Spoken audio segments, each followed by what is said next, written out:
എന്തോന്നാ നിനക്ക് ഇവിടെ ഇത്ര മലമറിക്കുന്ന പണി? മലമറിക്കാൻ എത്രയും പ്രയാസമല്ലേ? തർക്കുത്തരം പറയുന്നോ? മിണ്ടാണ്ട് നിന്ന വായിൽ കൊഴുക്കട്ടെയാണോ ചോദിക്കും. മിണ്ടിപ്പോയ തർക്കുത്തരായിപ്പോ. ഇതെന്തോന്നാടാ അപ്പനെ? എന്നാ നേരെ വല്ലതും ചെയ്യാനുള്ള സൗകര്യം ഉണ്ടോ? അതുമില്ല.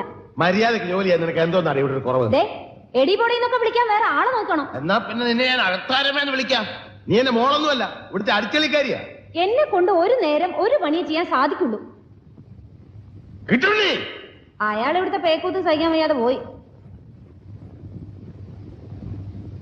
അവിടെ എനിക്കിപ്പോ ആരാണ് ഊണെന്താ റെഡിയാത്തതെന്ന്? രാവിലെ അരി അടുപ്പത്തിടാൻ തുടങ്ങിയപ്പോഴല്ലേ വെള്ളം ചൂടാക്കാൻ പറഞ്ഞത്? എനിക്ക് ചൂടാക്കിയില്ലല്ലോ, പച്ചവെള്ളത്തിലാണല്ലോ കുളിച്ചത്. വെള്ളം ചൂടാക്കാൻ തുടങ്ങിയപ്പോഴാണ് എണ്ണ കാച്ചാൻ പറഞ്ഞത്. അത് നടന്നോ? അപ്പോഴല്ലേ കടയിൽ പോയി സാധനങ്ങൾ വാങ്ങാൻ പറഞ്ഞേ? എന്നിട്ട് വാങ്ങിച്ചോ?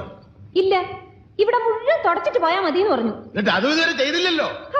അത് ചെയ്തുകൊണ്ടിരുന്നപ്പോഴല്ലേ ചോറ് വിളമ്പാ പറഞ്ഞത്.